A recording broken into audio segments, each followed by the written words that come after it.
सभी को नमस्ते। आज का विषय है नैतिक प्रत्यय, शुभ अशुभ और उचित अनुचित।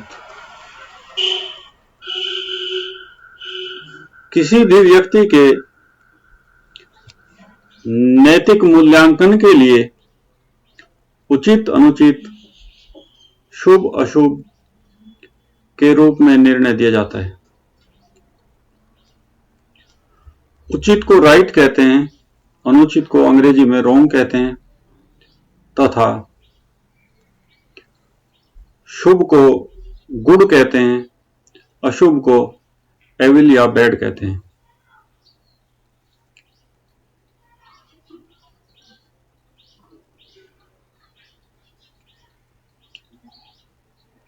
उचित को अंग्रेजी में राइट कहते हैं। राइट शब्द की व्युत्पत्ति ग्रीक शब्द रेक्टस से हुई है, जिसका अर्थ है सीधा या नियम अनुसार। अर्थात जो नियम के अनुसार आचरण किया जाता है उसको हम राइट कहते हैं। इसके विपरीत अनुचित को रॉन्ग कहते हैं। रॉन्ग शब्द की व्युत्पत्ति रिंग से हुई है, जिसका अर्थ होता है ऐंठा हुआ या टेढ़ा या नियम के अनुसार न होना। इस प्रकार जब कोई व्यक्ति का नैतिक आचरण नैतिक नियम के अनुसार होता है तो उसको हम उचित कहते हैं। जब नैतिक नियम के विरुद्ध होता है तो उसको हम अनुचित कहते हैं। उचित अनुचित का प्रयोग अन्य क्षेत्रों में भी किया जा सकता है। जैसे आर्थिक दृष्टि से देखें, जो आर्थिक नियम के विरुद्ध हो वो आर्थिक दृष्टि से अनुचित है, तथा जो आर्थिक नियम के अनुसार हो वो आर्थिक दृष्टि से उचित है। नियम के अनुसार होना उचित, नियम के विरुद्ध होना अनुचित। इसका प्रयोग अनेक क्षेत्रों में किया जा सकता है। जब हम समाज के क्षेत्र में समाज के नियम अनुसार कोई कार्य करते हैं तो वह सामाजिक दृष्टि से उचित है। जब वह कार्य समाज के नियम के विरुद्ध करते हैं तो उस कार्य को हम अनुचित कहते हैं। ऐसे ही जब नैतिक नियम के अनुसार किसी कार्य को करते हैं तो नैतिक दृष्टि से उसे उचित कहते हैं। जब नैतिक नियम के विरुद्ध कार्य करते हैं तो उसको अनुचित कहते हैं। अर्थात उचित और अनुचित का जो निर्धारण होता है वो नैतिक नियम के अनुसार होता है। यदि नैतिक नियम नहीं होगा तो हम किसी भी व्यक्ति के आचरण को उचित या अनुचित नहीं कह सकते। नैतिक नियम को ही किसी व्यक्ति के आचरण का मूल्यांकन करने के लिए प्रयोग किया जाता है। इसी प्रकार से उचित अनुचित का संबंध शुभ और अशुभ से होता है। हम जब किसी नियम का निर्धारण करते हैं वो किसी भी प्राप्ति के लिए करते हैं। जो हमको परम शुभ की सर्वोच्च शुभ की प्राप्ति कराता है वो शुभ होता है, और उसको प्राप्त करने के लिए हम कुछ नियम बनाते हैं। तथा जो परम शुभ की प्राप्ति में बाधा उत्पन्न करता है उसको हम अशुभ कहते हैं। वो नियम के विरुद्ध होता है। परम शुभ निरपेक्ष होता है, वो लक्ष्य होता है। शुभ उस लक्ष्य की प्राप्ति में सहयोगी होता है, इसलिए वो साधन होता है। साध्य परम शुभ या निरपेक्ष शुभ होता है, साधन शुभ होता है। जो हमको परम शुभ की प्राप्ति कराए वो शुभ, जो परम शुभ की प्राप्ति में बाधा उत्पन्न करता है वह अशुभ। परम शुभ की प्राप्ति के लिए हम कुछ नियम बनाते हैं। उन नियमों के अनुसार जब हम आचरण करते हैं तो उसको हम उचित कहते हैं। जब उन नियमों के विरुद्ध हम आचरण करते हैं उसको हम अनुचित कहते हैं। अर्थात हमारे शुभ अशुभ का निर्धारण हमारे परम शुभ से होता है, परम मूल्य से होता है। परम शुभ संपूर्ण जीवन का लक्ष्य होता है।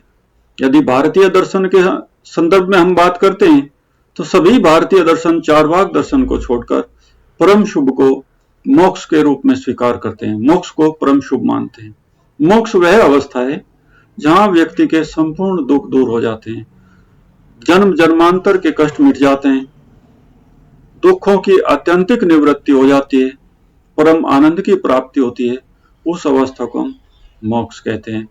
वस्तुतः मोक्ष की अवधारणा को थोड़ा बहुत अंतर के साथ सभी भारतीय दार्शनिक स्वीकार करते हैं, चार्वाक मोक्ष को स्वीकार नहीं करता। जहां तक पाश्चात्य दर्शन की बात है, पाश्चात्य दार्शनिकों में परम शुभ को लेकर पर्याप्त मत भिन्नताएं मिलती हैं। कुछ दार्शनिक जीवन का परम शुभ सुख को मानते हैं, कुछ दार्शनिक जीवन का परम शुभ आनंद को मानते हैं। इस प्रकार से पाश्चात्य दार्शनिकों में परम शुभ के संदर्भ में पर्याप्त भिन्नताएं मिलती हैं। उचित अनुचित शुभ अशुभ को समझने के लिए एक उदाहरण के रूप में इसको समझा जा सकता है। जैसे आपका जीवन का लक्ष्य किसी कंपटीशन, आईएएस, आईपीएस या गोल्ड मेडल प्राप्त करना है शिक्षा के क्षेत्र में, तो गोल्ड मेडल प्राप्त करने के लिए पढ़ना आपके लिए शुभ है।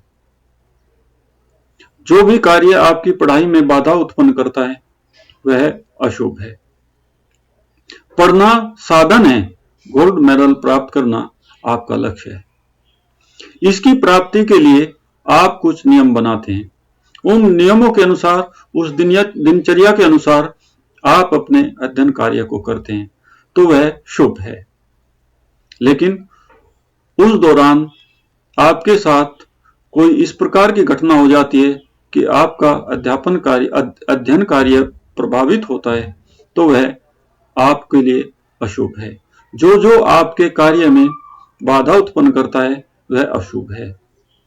जो जो कार्य आपके अध्ययन में सहयोग उत्पन्न करता है उसको शुभ कहते हैं। उदाहरण के लिए देखें तो आपके पास कोई मिलने के लिए आ जाता है, उससे आपकी पढ़ाई में व्यवधान पैदा होता है, तो वह आपके लिए अशुभ है। कोई व्यक्ति आ जाता है, आपके लिए पुस्तकें ले आता है अच्छी, जो आपको अंक प्राप्त करने में, अध्ययन करने में सहयोग प्रदान करती है, वह आपके लिए शुभ है। ऐसे नियम आपके लिए शुभ हैं जो आपके अध्ययन में सहयोग प्रदान करते हैं। जैसा आप एक दिनचर्या निर्धारित करते हैं, उस दिनचर्या के अनुसार अपना आचरण करते हैं, पूरा पालन करते हैं दिनचर्या का, तो आप शिक्षा के क्षेत्र में आगे बढ़ जाते हैं, सफलता प्राप्त करते हैं। परंतु आप अगर देखें तो अध्ययन करना गोल्ड मेडल प्राप्त करने के लिए साधन है, शुभ है। गोल्ड मेडल प्राप्त करना आपके लिए परम शुभ है। परंतु जब हम गोल्ड मेडल प्राप्त करना, अध्ययन प्राप्त करना, कोई अच्छी रैंक प्राप्त करना, आईएएस निकालना, इसको हम शुभ मानते हैं उस अवस्था में जब जीवन का लक्ष्य निर्धारित करते हैं, सुख या आनंद। उस समय आपका कंपटीशन, आपकी सफलता केवल सुख के लिए एक साधन बन जाता है। उस समय आपके लिए परम मूल्य, परम निरपेक्ष सुख होता है। तो इसी प्रकार से जब आप किसी लक्ष्य के निर्धारण करने के बाद, किसी शुभ को निर्धारित करने के बाद, किसी परम शुभ को निर्धारित करने के बाद कुछ नियम बनाते हैं, उन नियमों के अनुसार जब आप आचरण करते हैं, वह आचरण शुभ है और उचित है। वह नियम जिससे आपको सफलता प्राप्त होती है अपने लक्ष्य को प्राप्त करने के लिए, वह शुभ है। उस नियम के अनुसार आचरण करना उचित है, उस नियम के विरुद्ध आचरण करना अनुचित है, अशुभ है। ऐसे नियम बनाना जो आपके लक्ष्य की प्राप्ति में बाधा उत्पन्न करते हैं, अशुभ है, अनुचित है। इस प्रकार से नैतिक प्रत्यय के रूप में शुभ, अशुभ, उचित, अनुचित का प्रयोग किया जाता है।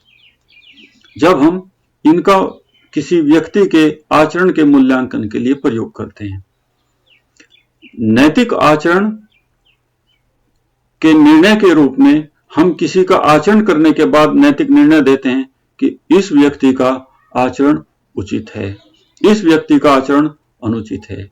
एक ही आचरण अलग अलग व्यक्तियों के लिए उचित और अनुचित हो सकता है, शुभ और अशुभ हो सकता है।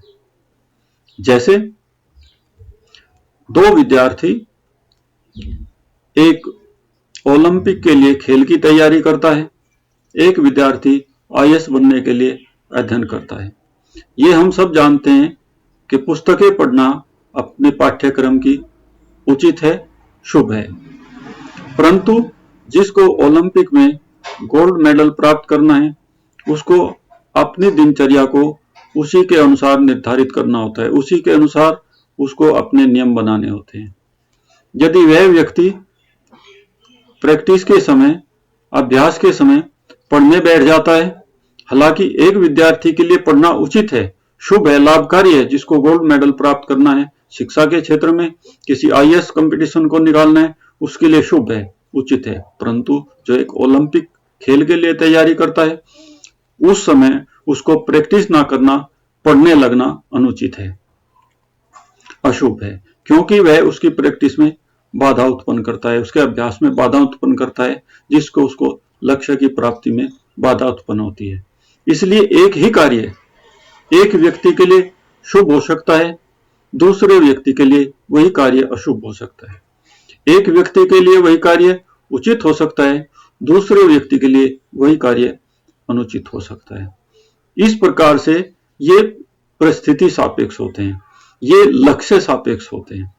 जैसे लक्ष्य निर्धारित होता है, उसी के अनुसार उसके शुभ और अशुभ निर्धारित होते हैं, उसके आचरण उचित या अनुचित निर्धारित होते हैं। जैसे किसी व्यक्ति की हत्या करना अनुचित है, अशुभ है, क्योंकि उससे दंड मिलता है, सजा मिलती है। लेकिन एक सैनिक के लिए, राष्ट्र हित के लिए किसी शत्रु की हत्या करना उचित है, शुभ है, और उसको पुरस्कार मिलते हैं।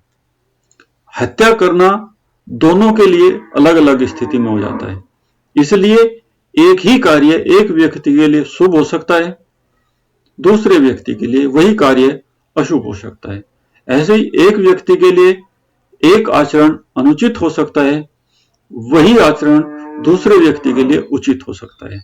यह उनके लक्ष्य के ऊपर, परम लक्ष्य के ऊपर निर्धारित करता है।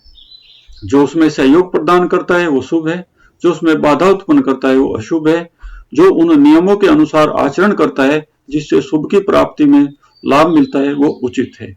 यदि उसके विरुद्ध आचरण करता है तो वह अनुचित है।